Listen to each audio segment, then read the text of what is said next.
Hello everyone, and thanks for taking the time to check out this video. SKS fans, I've got a good one for you today, as indeed we will be discussing one of the stranger SKS related artifacts I have ever come across. The subject of today's video is the Oprema M59 Pattern rubber duck, an SKS specific training aid made in former Yugoslavia. To that end, we will be discussing the general military application of replica firearms, as well as taking a deep dive into the construction and provenance of this specific example. As usual, this video is brought to you without sponsorship, Patreon, or merchandise plugs, but if you do find the video to be worth the time you spend watching it, my only request is that you consider hitting any combination of like, comment, and subscribe. Without further ado, however, let's just get right into it. So what the heck is this? Well, I'll start by admitting that prior to last month, I had never heard of it. Out of the blue, I received an email from a fellow SKS enthusiast I have had dealings with in the past, and he said he was planning to sell his Sport Oprema trainer, and he thought he would offer it to me before he put it on the open market. After some hasty Googling, I realized that despite my ignorance on the subject, this was indeed an authentic item, and I couldn't pass up the opportunity to document it on the channel. So before we go any further, I just want to offer my sincere thanks to the seller, because I know he's going to watch this. You've always been a professional to work with, and we all have you to thank for this video being possible. Back to the Sport Oprema, however, let's start with the obvious. This is not a firearm, but rather a non-firing replica. This isn't just any replica, however, but rather a military-issued rubber duck. So let's break down what that means. Generally speaking, there are three reasons to produce a replica of a firearm: for collection, for recreation, or for training. Collection is pretty self-explanatory. For legal, financial, or personal reasons, some firearm enthusiasts will collect non-firing replicas of their favorite weapons, and markets exist to fill that need. Recreation is also pretty simple. That category would include activities like airsoft or historical reenactment. Once again, non-firing or otherwise non-lethal replicas have an obvious place in those hobbies, so those markets exist as well. Finally, we have training, and there are really two roles that replica firearms can fill in training. First, they can be used to take the place of an issued weapon in training scenarios in which a real weapon would not be safe, feasible, or appropriate. Second, they can be used to increase the visual realism of force-on-force training exercises, particularly when the opposing force, or OP4, is based on a real-life adversary. In either case, these simulated weapons are colloquially known as rubber ducks due to the fact that they are most commonly made out of rubber. That material is cheaper, softer, and more weather-resistant than metal, yet it's heavy enough to feel realistic and is therefore an ideal substitute for specific applications. Now, the next thing to understand is that depending on which training role a rubber duck is filling, the priorities of its construction will be different. For example, a rubber duck designed for OP4 training will generally place a greater emphasis on external appearance. Here we're looking at an SKS-based rubber duck manufactured by and for the US military during the Vietnam era, and you can see that the manufacturer has taken the time to make it look visually realistic. This product is not designed to condition anyone to the weight and handling characteristics of the SKS, but rather is designed to familiarize soldiers with engaging, destroying, and disarming specific enemy combatants whose weapons would have that appearance. By contrast, rubber ducks designed to replace issued weapons in specific training scenarios tend to place less emphasis on appearance and more emphasis on weight and handling. For example, a garrison unit going on a ruck march might pass out rubber ducks in order to maintain good discipline and conditioning, while avoiding the paperwork associated with issuing serialized weapons. In that scenario, the realistic appearance of the weapon is less important. In fact, it's often preferable for the weapon to be immediately identifiable as a replica. What really matters is that the weapons feel correct to the soldier so that the muscle memory and coordination they develop will directly translate to the real thing. So with all that in mind, the rubber duck we're talking about today falls into that latter category. This is not a US-made training aid for opposition forces. This is a Yugoslavian-made training aid designed to supplement the training of soldiers who actually use the SKS as their issued weapon. So how specifically was it used? Well, the short answer is I don't know for sure. Documentation is hard to find. If there are any former Yugoslavians watching this video who can share their insights, I'm as curious to hear from you as anyone, and I'll definitely pin your comment to the top. In the meantime, however, I can offer some reasonable speculation. First of all, Yugoslavia had compulsory military service for the duration of time in which their SKS-based M59 was in service, so it's realistic to expect that these rubber ducks may have been used in the training of conscripts. Rubber ducks are a great way to teach basic weapon familiarization without the obvious risks that come with handing live weapons to people that might not be entirely enthusiastic about their military service.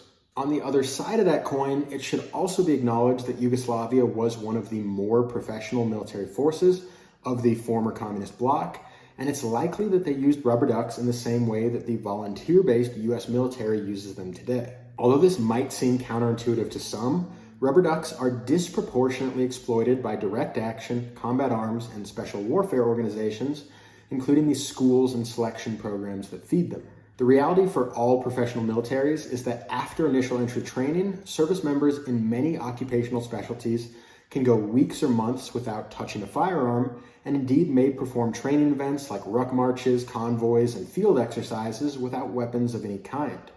It actually tends to be the more high-speed organizations that take advantage of rubber ducks, using them to increase the difficulty and realism of training events that otherwise might not require weapons. In other words, while it's possible that this rubber duck was used to train Yugoslavian conscripts, it's equally possible that it was used by the Yugoslavian equivalent of Ranger School, SFAS, or Best Warrior competitions. That's what we use rubber ducks for in the US, and I don't see any reason that the Yugoslavians would have been much different. And just to hammer that point home a little further, check out this picture. This is the only photograph I have found of the sport Oprema being used in actual military training, not by the Yugoslavians in this case, but rather by the modern Croatian military. And those guys don't look like conscripts to me, they look more like special warfare candidates. Either way, I think that's enough about rubber ducks generally, so let's take a closer look at this example specifically. Right off the bat, we can see that both the rifle and supplemental bayonet are marked Sport Oprema Ljubljana, so let's start there. First, the word sport is easy enough, that's already in English. It means sport. Second, although the word Oprema is not in English, it seems to translate to equipment in every major Yugoslavian language. Third, Ljubljana, forgive my pronunciation by the way, is a city. It was a major population center during the Yugoslavian era, and it exists today as the capital of modern Slovenia. In other words, I think it's safe to assume that we are dealing with a sporting equipment company in Ljubljana. Unfortunately, I was not successful in finding significant documentation pertaining to that company. However, I was able to find photographs of other products which they manufactured, including this table tennis net. We can see that this product is branded with the same stylized SO logo, which appears on our training rifle and bayonet. Now, it should be noted that the significance of this is a bit unclear to me. Although Yugoslavia was a bit more economically progressive than some of their neighbors, they were still a socialist republic. I can't say with any confidence whether Sport Oprema was a private enterprise which received a government contract, or a state-owned entity which already had a direct line to the Belgrade government. Either way, they were clearly selected to manufacture training rifles for the Yugoslavian military, despite the bulk of their business ostensibly being in the leisure industry. Going back to the training rifle itself, however, the next thing we notice is that it is clearly designed to mimic the M59 model of Yugoslavian SKS, rather than the M5966 or M5966A1. We can observe that in the overall length of the rifle, as well as in its weight, which is 8.6 pounds or 3.9 kilograms. This is precisely the weight of an unloaded M59. And this is all rather interesting to me, given the fact that Yugoslavian M59 production represented less than 5% of their total SKS output. The vast majority of Yugoslavian SKS patterns were of the M5966 type, with their distinctive grenade-launching muzzle device and related modifications. I am speculating here, but I do believe this would imply that the Sport Oprema rubber ducks were most likely contracted in the mid to late 1960s, which is the only period of Yugoslavian history in which the M59 would have been seen as an obvious template for training rifles. That said, it should be noted that the US still purchases rubber ducks based on the M16 rifle, so it might be a mistake to read too deeply into that logic. Not everything is logical, and that's particularly true in a military environment.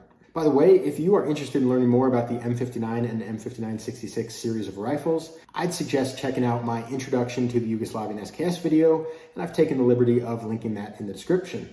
It's one of my earlier SKS presentations, but frankly, it's one of my favorites, and I think it holds up pretty well in 2024. Either way, let's get a little deeper into the construction of the Sport Oprema. Obviously, the rubber duck is made primarily out of molded rubber, however, it does contain some metal elements. For starters, we have front and rear sling swivels positioned more or less accurately for an SKS. It should be noted that these did use an atypical leather sling pattern, which was permanently riveted in place. The sling on my example is original, however, it has been damaged with age and is now incomplete. Additionally, we do have two metal inserts in the muzzle area, which would have been used to mount the bayonet.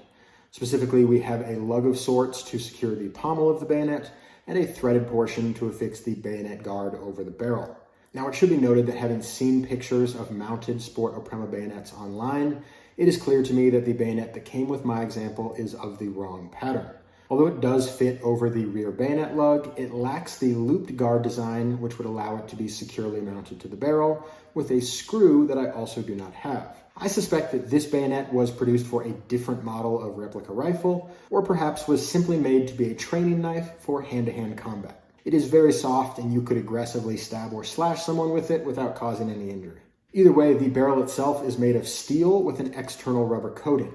At the muzzle end, we can see that the internal steel barrel has the exact same diameter as an M59 barrel, opening up the possibility that this is in fact a decommissioned rifle barrel. That is common practice in the US, where M4-based rubber ducks often include decommissioned barrel assemblies. Using a magnet, we can see that the barrel extends at least to the simulated rear sight assembly area, making it approximately 15 inches in length. There may be additional metal at the core of this design in order to achieve the necessary weight. However, I cannot conclusively detect that with magnets or with my hobby metal detector. In terms of other interesting observations, we can see that some areas of this training rifle show greater attention to detail than others. For example, the fore-end and handguard area is rather realistic, as are some elements of the receiver and bolt carrier section. By contrast, the barrel and gas tube region is reproduced rather crudely, possibly to facilitate bayonet mounting. One discrepancy which I found particularly humorous is the fact that we can see that both sides of the receiver exhibit symmetrical charging scallops and stock relief cuts. Of course, on a real SKS, these features are asymmetric and only present on the right side of the weapon. I'm not sure if this somehow made the manufacturing of the rubber molds more efficient, or whether it stemmed from a genuine confusion regarding the construction of an SKS, but when we consider the presence of an asymmetric safety lever cutout molded into the right side of the receiver, I tend to lean towards that latter explanation. I suppose the last thing I'll point out is a rather small detail, the fact that the trigger guard is located slightly too far forward. At first I thought this was a minor mistake, although I now suspect this may have been intentional due to the fact that this is an effective way to replicate the length of pull of a standard M59. Because no simulated trigger is present on this training aid, the user's finger will inevitably find itself at the rear of the trigger guard, which is exactly where the trigger would be on a live rifle. I'm once again speculating, but this may well have been a deliberate and well thought out choice. And with that, let's move into the final section of this video, which will be collector considerations. As always, collectors tend to want to know three things. How rare is it? How much does it cost? And are they worth buying? Let's start with rarity. Unfortunately, I can't give any hard numbers here, due in no small part to the fact that I didn't even know these existed until last month. That said, my ignorance towards them is itself a clue to their rarity. If these things were even remotely common, I would have heard about them sooner. And just to offer another ambiguous yet relevant anecdote, I was able to find a 10-year-old SKS files post on these from the user Loose Cannon. For anyone who isn't aware, Loose Cannon is in fact the owner of SKS Files and is a highly knowledgeable SKS enthusiast that many younger guys like myself owe a great deal to. In any case, back in 2014, he stated that he was only aware of 3 examples in the United States. Now, in reality, I think we can assume that the true number is much higher than that, but the point is that this still gives us a clue to the general scale we are talking about. Loose Cannon doesn't know every SKS collector, but he does have access to a very large sample size. In other words, my question is just how many zeros can we add to his number before it becomes unrealistic? Could there be 30? Certainly. Could there be 300? It's possible, but starting to seem less likely. 3,000? I doubt it. Anyway, the takeaway here is that if we compare the rarity of the Sport Oprema trainers to live firing SKS variants, they would fall somewhere in the big 3 territory, which is to say extremely rare. Of course, they are not live firing variants, so demand for them is surely many orders of magnitude lower as well. So let's talk about price. Fortunately, that's pretty easy, at least at the time of filming. When I was offered the opportunity to purchase this item, I was only able to dig up 2 recent auctions. One example sold in March of 2023 for $300 US, and another sold in September of 2023 for $235. Armed with this data, I offered the seller $275 for this example, which he accepted. And as always, these things are worth however much people are willing to pay for them. I'm sure some people will find it ridiculous that I spent nearly $300 on a piece of rubber vaguely shaped like an SKS, and that's fine. As I always say, the collector market isn't driven by what people wouldn't pay, it's driven by what people do pay. In this case, sport Opremas are only publicly offered for sale once or twice a year at most. It only takes 2 interested parties to drive the price up, and as of late, auctions seem to be capping off in the $235 to $300 range. So is it worth buying? As always, that depends. This is an extremely niche item, and realistically, it's going to appeal to a fairly specialized crowd. Speaking purely for myself now, I'll admit that I probably would not have bought this if I didn't intend to showcase it on the channel. Don't get me wrong, I think this is an extremely cool item. However, the truth is, it doesn't quite speak to me in the same way that functional rifles do. Lethal amalgamations of steel and wood stir my soul. I'm sure that would sound like an odd statement to some people, but if you're watching this channel, there's a good chance you have a similar disposition.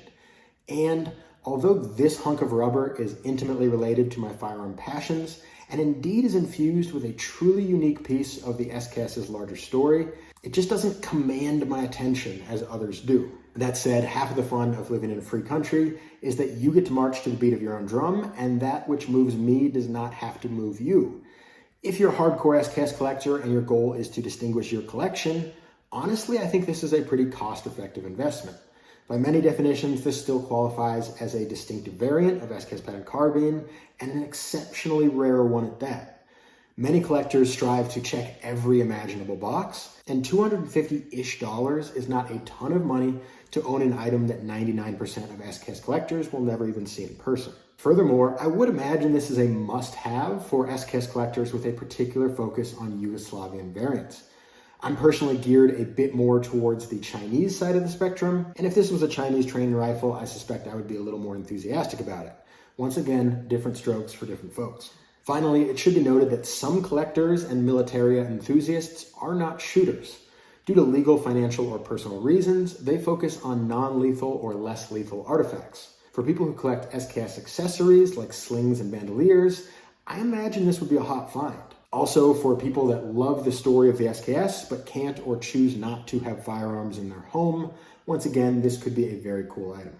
And if you are one of those people, it's prudent for me to note that this specific item will very likely be going back on the market in the near future. I'm thrilled to have gotten the opportunity to share it with all of you on the channel, but from the start, I plan to purchase this and let it go. I'm supposed to be downsizing my collection right now, and if I keep this, I'll have to let go of something else. Normally, I wouldn't be allowed to discuss my trading habits on YouTube, but given that this is not a firearm and contains no regulated components, I am allowed to be a little bit more direct here.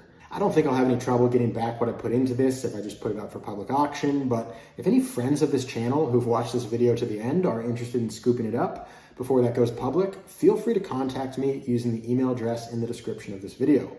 Also, please do consider the time that this video was originally posted. If you're watching this video more than a week or two after posting, it's safe to assume that window of opportunity has unfortunately closed. And with that, we're gonna wrap up for today, guys. As always, I hope you found this video useful, entertaining, or at least worth the time you spent watching it. If you did enjoy the video, please consider hitting any combination of like, comment, or subscribe. It helps the channel tremendously. Other than that, thanks again for taking the time to check out this video, and I hope you have a great rest of your day.